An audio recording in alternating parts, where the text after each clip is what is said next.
Hi everybody, I hope you're well, I hope you're happy, and I hope you might spend a little time with us here in the Court of Public Opinion. I'm Jeremy Cordo.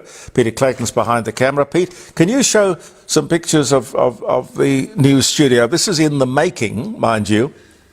This is this studio that will enable us to do everything we used to do on 5DN and 5AD and 2GB and at the very end 5AA, and it's so compact, so simple, and it does exactly the same thing. And the sound, I hope, will impress you. I'll go through it all as soon as we get the thing operational so that you can tune in, and we're working on having a live show. We'll have some podcasts, obviously, but then we will lead up to having a live show. And then who knows? I mean, we could possibly go live with it every day of the week. I don't know. We'll see. We'll just play it by ear.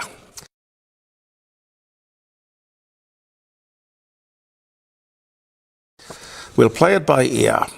July the 12th, before we get into the news of the day, Charles Rolls, British aviator and automaker, who co-founded Rolls-Royce, he dies in a plane crash at the age of 32. He was the first British person to do so. Oh, I see. It was before the First World War, because they were certainly having plenty of plane crashes in the First World War, 1418, First World War. But this was in 1910. Okay. George Eastman, 1854, American inventor, Kodak camera, founder of the Eastman Kodak Company. He was born in 1854, he died in 1932. HMS Endeavour, captained by Captain James Cook on this very day, he in the company of Joseph Banks, 1771, returns from its first voyage to the Pacific after 2 years. Same day, 1776, Captain James Cook departs Plymouth. England helming. Now, it's interesting the way they're twisting the language, isn't it? Helming means steering, I suppose. Instead of captaining the boat, he's helming it. It's funny, isn't it? Helming HMAS Resolution, or HMS Resolution, beginning his third and final trip to the Pacific, 1771, 1776. Sherwood Schwartz, American television screenwriter and producer, The Brady Bunch, Gilligan's Island. He dies at 94. That was in 2011.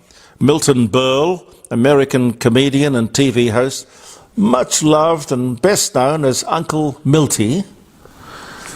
Born in New York City, 1908, and he dies in 2002 in New York City.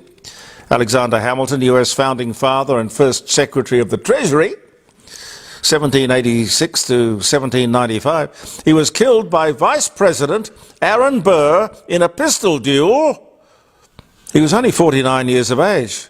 I mean, that was back in the days when men were men and movies really moved. Could you imagine the Secretary of the Treasury being taken out by the Vice President of the United States, and I don't know where they had it, but they just sort of fought it out with pistols.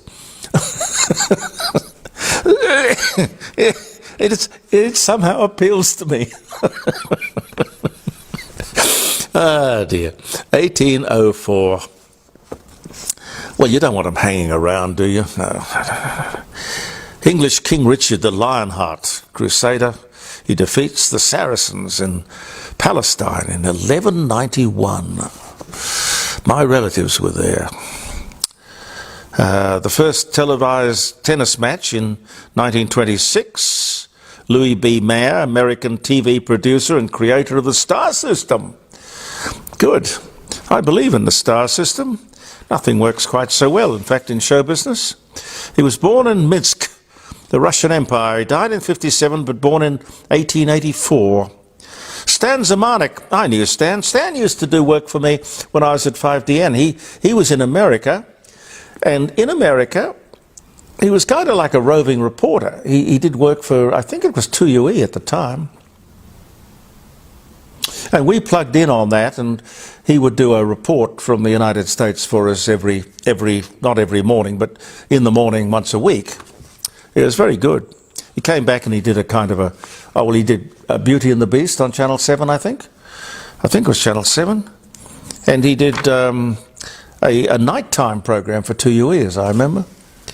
I do remember it because he pinched my theme. No one had used my theme, but he was using it. He stole it. But I don't mind. I like Stan. Stan Zemanek. He dies on this day in 2007.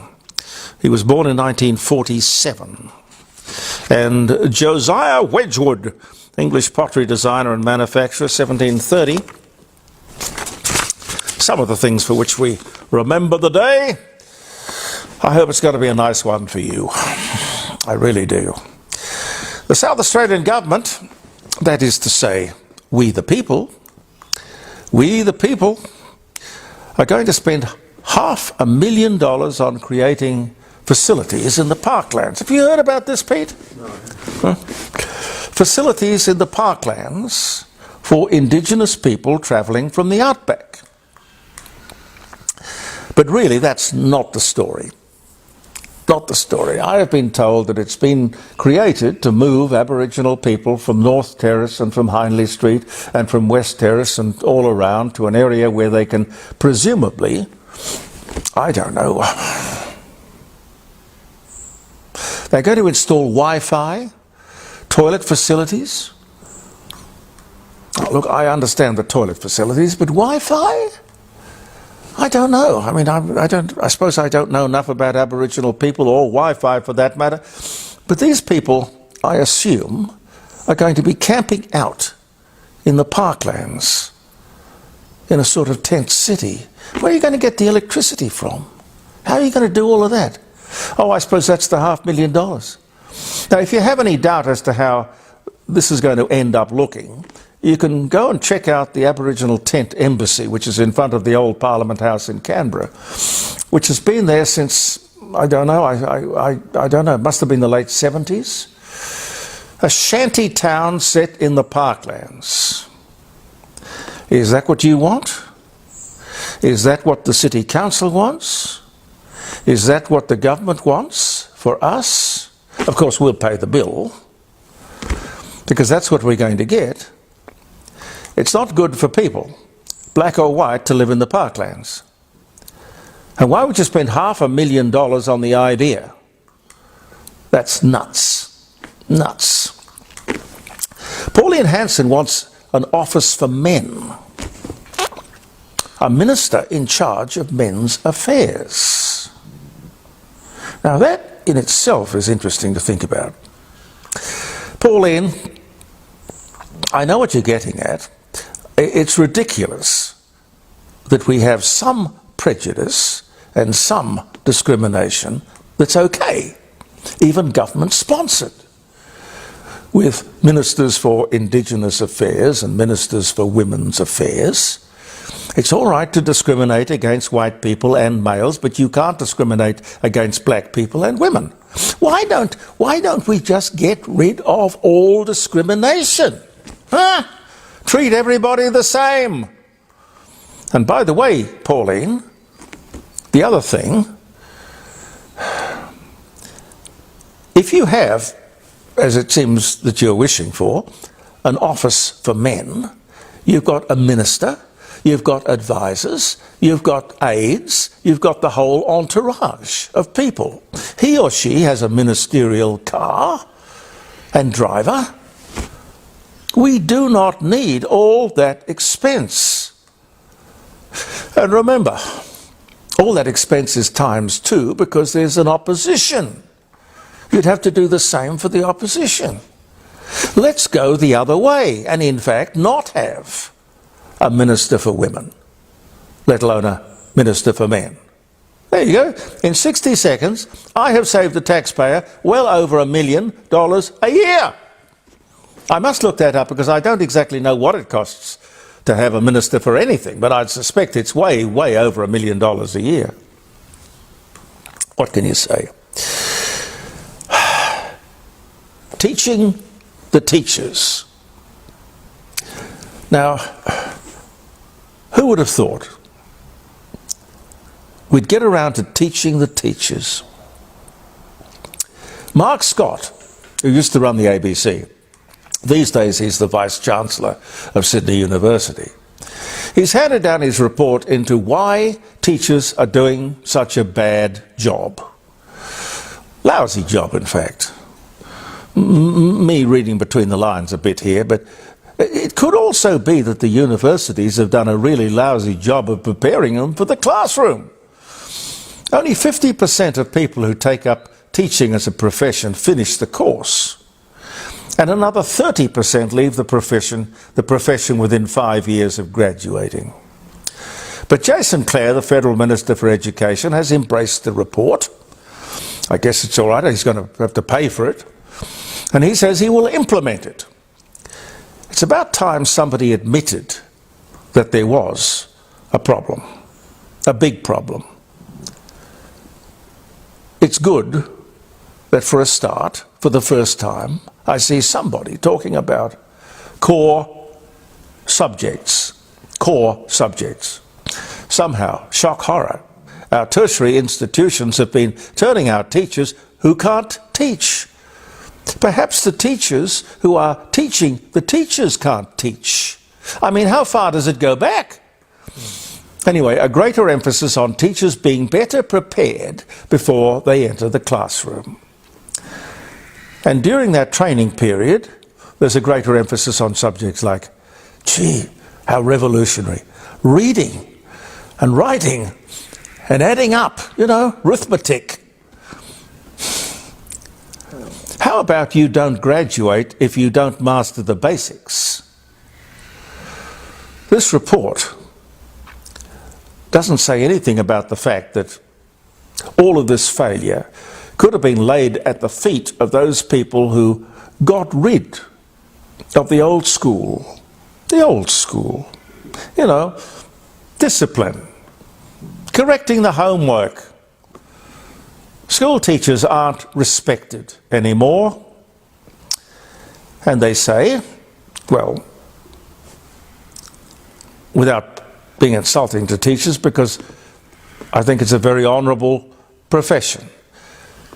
But teachers have got to understand respectable. Teachers maybe these days aren't respectable anymore. Respect is something that you earn, it's not something you're given. Kids aren't stupid. There's somebody up there in the front of the class called Bob. It isn't Bob. His name is Mr. Robinson, or Mr. Jones, or as it was in my day, Sir. And also, Bob doesn't really know very much more than the class he's teaching. And the kids know that. And oh, by the way, he's not your mate. He's your teacher. The other thing that this report doesn't address is the emphasis on politics, which goes to the criticism I've often made that these people are not educated, they're indoctrinated. They concern themselves more with politics, left-wing politics, than they do with reading, writing and arithmetic. Well, surprise, surprise, it didn't work. All those crazy people who chucked the baby out with the bathwater, they turned the system upside down. When it did work, do you remember when kids were taught how to sound out the words? No, it wasn't modern. Didn't matter that it worked. Didn't matter that it worked well for generations. It just wasn't modern. So now it was word recognition from here on in. The education reformers, modern thinkers who wrecked the system, will not be criticised, and certainly we will not be getting an apology from the trendies. I somehow don't think that this report, while I welcome it, it probably cost a lot of money, and it points out the bleeding obvious. But the truth of the matter is, you can't put toothpaste back in a tube. It's going to take generations to fix the problem in our schools. And yes, it's a good idea to start with the way in which we are training the teachers of tomorrow. The state vision of the voice here in Adelaide is apparently causing confusion, if you haven't heard. So they're going to put it off for 6 months. Yep, put it off for 6 months.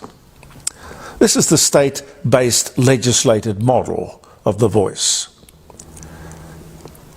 How would that confuse anyone? Keep in mind it was rushed through state parliament with an opposition that, well, wasn't too numerous on the ground, but they didn't seem to put up too much of an objection to the idea. Rushed through state parliament as a sort of a template which would show us all that there was nothing to fear from a yes vote for the voice. Well, ladies and gentlemen, I'm not confused, but I am ashamed that nationally we could waste $400 million on something which is so divisive and racist and so useless. My suspicion is that the state government under Peter Malinowskis began to see the confusion that was starting to emerge. Not because of his legislation, but because of the voice. So they have delayed the setting up of their state-based voice because they don't want to frighten the horses. Confusion? 1,000 different communities. 280 different languages. A state voice and a federal voice, all saying something different in a different language? Yes, Premier? Yes? Perhaps confusion is a good word and something to be avoided, perhaps. Thank you very much for viewing the Court of Public Opinion, ladies and gentlemen. Tomorrow we will be back. Look forward to talking to you then. I'm Jeremy Cordo. Peter Clayton and I wish you a good day. Believe in yourself, and bye for now.